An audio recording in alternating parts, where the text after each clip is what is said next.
सूर्याय नमः आदित्याय नमः भास्कराय नमः। राधे राधे मेरे प्यारे भाइयों बहनों माताओं व बंधुओं, संस्कार की बातें चैनल में आपका स्वागत है। बंधुओं, आज रविवार के दिन मैं आपके लिए लेकर आई हूँ भगवान सूर्य देव की कथा। बंधुओं, रविवार के दिन भगवान सूर्य देव की कथा सुनने मात्र से आपको सभी दिशाओं से यश, मान और ऐश्वर्य की प्राप्ति होगी। बंधुओं, कथा को पूर्ण विश्वास और सच्ची निष्ठा के साथ ही सुनना और कथा को पूरी सुनना ताकि आपको पूर्ण फल की प्राप्ति हो सके।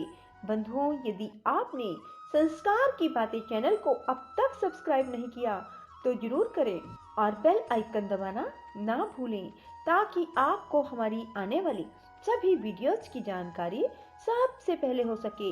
बंधुओं, वीडियो को पूरी सुनने के बाद कमेंट बॉक्स में जय सूर्य देव जरूर लिखें। बोलो सूर्य भगवान की जय हो। प्राचीन काल में गालव नाम वाले एक ब्राह्मण थे जो सदा ही वेदों के स्वाध्याय में तत्पर तथा उत्तम स्वभाव और सदाचार से युक्त थे। उनकी अवस्था ढल गई तो भी उनके कोई पुत्र न हुआ। इस बात का उनके मन में बहुत दुख था। तब उन्होंने घर का सारा काम काज छोड़कर इसी क्षेत्र में एकाग्रता पूर्वक निवास करते हुए भक्ति भाव के साथ सूर्य देव की आराधना की। जितेंद्रिय होकर निराहार रहते हुए उन्होंने पंचरात्रोक्त विधि से सूर्य देव को अधर्य प्रदान किया और इसी नियम से प्रतिदिन उनकी आराधना करते रहे। 15वां वर्ष आने पर भगवान सूर्य गालव को दर्शन देते हुए बोले, विप्रवर, तुम्हारा कल्याण हो, तुम कोई वर मांगो। गालव बोले, सूर्यश्रेष्ठ, मेरे कोई पुत्र नहीं है, अतः मुझे मेरे वंश की वृद्धि कराने वाला पुत्र दीजिए। भगवान सूर्य ने कहा, विप्रवर, तुम्हें वंश की वृद्धि करने वाला पुत्र प्राप्त होगा और वह तेजस्वी, यशस्वी, शास्त्रज्ञ, वेदों का पारंगत पंडित होगा। तुमने शाम आदित्य के समीप जहाँ मुझे अधर्य देकर पूजन किया है, वहाँ दूसरा कोई भी जो पुरुष रविवार और सप्तमी के योग में श्रद्धा पूर्वक मेरे इस विग्रह की पूजा करेगा, उसे वंशवर्धक पुत्र की प्राप्ति होगी। ऐसा कहकर भगवान सूर्य मौन एवं अंतर्ध्यान हो गए और गालव जी भी प्रसन्न चित्त हो अपने घर को चले गए। थोड़े ही दिनों में उनके यहाँ भगवान सूर्य के कथन अनुसार एक सर्व शुभ लक्षण संपन्न पुत्र उत्पन्न हुआ। भगवान सूर्य ने वट वृक्ष का आश्रय लेकर दर्शन एवं वरदान दिया, इसलिए गालव ने अपने पुत्र का नाम वटेश्वर रखा। वटेश्वर के पुत्रों और पौत्रों को देख लेने पर महर्षि गालव भारी तपस्या करके सूर्य देव को प्राप्त हुए। वटेश्वर ने भी अपने पिता के द्वारा स्थापित भगवान सूर्य नारायण के लिए एक परम मनोहर मंदिर बनवाया। द्विजवरों, पूर्व काल में महात्मा विदुर ने भी उस क्षेत्र में भगवान श्री सूर्य नारायण, सदाशिव तथा श्री विष्णु का स्थापन किया। जो मनुष्य भक्ति पूर्वक इन तीनों देवताओं का पूजन करेगा वह उस परम धाम को प्राप्त होगा जो बड़े बड़े यज्ञों द्वारा भी अत्यंत दुर्लभ है। वहीं पर अर्जुन के द्वारा स्थापित किए हुए सर्व मनोरथ दायक भगवान विनायक विराजमान है, जो समस्त विघ्नों का नाश करते हैं। जो मनुष्य चतुर्थी को नक्त व्रत करके भक्ति भाव से गणेश जी की पूजा करता है वह समस्त विघ्नों से मुक्त हो मनोवांछित फल को पाता है। वहीं पर उत्तम प्रभाव से युक्त भगवान नर और नारायण भी है, जो उन दोनों का भक्ति पूर्वक द्वादशी तिथि को दर्शन और पूजन करता है वह जरा मरण से रहित परम पद को प्राप्त होता है। एक समय कुंती नंदन अर्जुन तीर्थ यात्रा प्रारंभ करके हाटकेश्वर क्षेत्र में आए। वहाँ तीर्थ समुदाय से भरे हुए उस पावन क्षेत्र का दर्शन करके उन्होंने मनोहर मंदिर में भगवान सूर्य को स्थापित किया और उन्हीं के आगे नर और नारायण की भी स्थापना की। फिर उत्तम श्रद्धा से युक्त हो वहाँ गोवर्धन को स्थापित किया और वहीं देवादिदेव नरसिंह देव की स्थापना की। इस प्रकार 5 देवताओं की स्थापना करके उन्होंने चमत्कारपुर के सब ब्राह्मणों को बुलवाया और उन्हें बहुत धन दिया।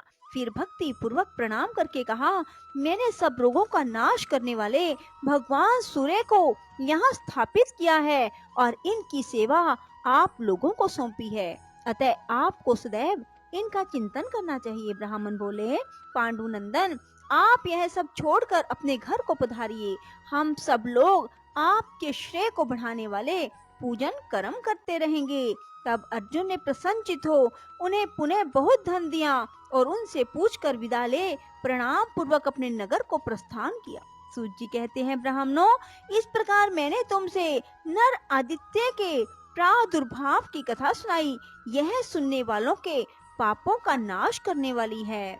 पूर्व काल में वृक नाम से प्रसिद्ध एक चंद्रवंशी राजा हुए। वे बड़े ही ब्राह्मण भगत, शरणागत वत्सल और सर्वलोक हितकारी थे। उनकी पत्नी भी बड़ी पतिव्रता और समस्त सद्गुणों से सुशोभित थी। उन दोनों को चौथे पन में एक कन्या हुई। राजा ने विद्वान जोशियों को बुलाकर पूछा, मेरी यह कन्या कैसी होगी? जोशी ब्राह्मण बोले, राजन, सूर्य के चित्रा नक्षत्र पर रहते समय सोमवार के चतुर्दशी के योग में जो जन्म ग्रहण करती है वह विष कन्या होती है।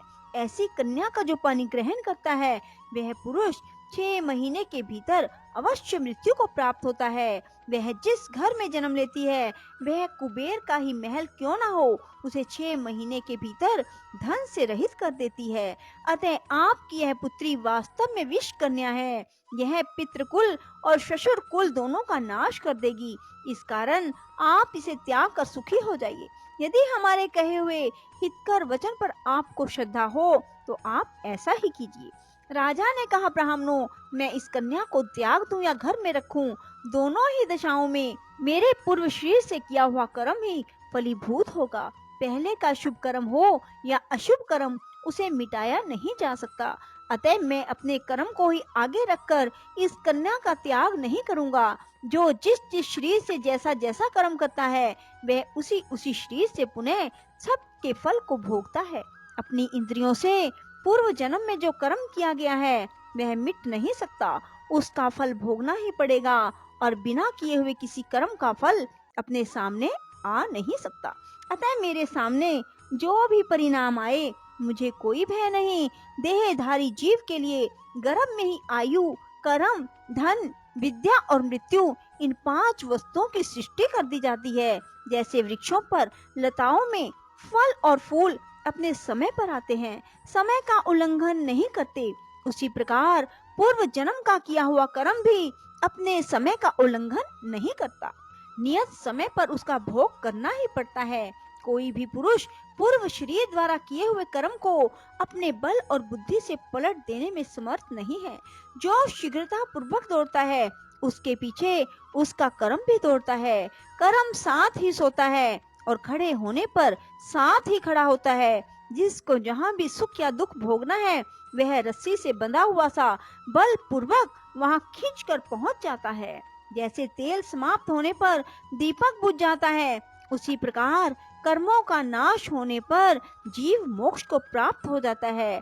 ऋतु काल में पुरुष के द्वारा गर्भ में स्थापित किए हुए अचेतन वीर्य के एक बिंदु का आश्रय लेकर जीव अपने कर्म के साथ वृद्धि को प्राप्त होता है। जिस उदर में कितने ही अन्न पान डाले जाएं, नष्ट हो जाते हैं, भक्ष्य पदार्थ पच जाते हैं, वहीं पड़ा हुआ वह गर्भ क्यों नहीं नष्ट हो जाता। इसलिए लोक में देहधारियों का किया हुआ शुभ अशुभ कर्म ही सुख दुख के रूप में प्राप्त होता है, ऐसा मेरा निश्चय है। आरक्षित वस्तु भी दैव से सुरक्षित होकर बच जाती है और सुरक्षित भी दैव से हत होकर नष्ट हो जाती है। वन में त्यागा हुआ अनाथ बालक भी जीवित रहता है और घर में बड़े प्रयत्न से पाला पोसा जाने वाला शिशु भी मृत्यु को प्राप्त हो जाता है। ऐसा निश्चय करके राजा ने जोशियों के सलाह देने पर भी उस विष कन्या का परित्याग नहीं किया। पिता ने उसका नाम शर्मिष्ठा रख दिया। उसी समय क्रोध में भरे हुए राजा के शत्रुओं ने उनके राज्य को सब ओर से सताना आरंभ किया। तब राजा भी चतुरंगिनी सेना के साथ बाहर निकले और उन्होंने शत्रुओं के साथ घोर युद्ध किया, जो यमराज के लोक की जनसंख्या बढ़ाने वाला था। 10वें दिन राजा वृक को शत्रुओं ने सब ओर से घेर मार डाला इनके मारे जाने पर शेष सैनिक भय से पीड़ित हो अपने नगर को भाग गए। इसी समय समस्त पूर्ववासियों ने शोक प्रायण हो उस दुष्ट विषकन्या को लक्ष्य करके कठोर वचनों में कहा, इसी पापिन के दोष से राजा की मृत्यु हुई है, अतः इसे शीघ्र ही बांध लिया जाए। जब तक इस नगर का क्षय ना हो जाए तब तक ही इसे यहाँ से बाहर निकाल दिया जाए। राधे राधे, जय श्री कृष्णा।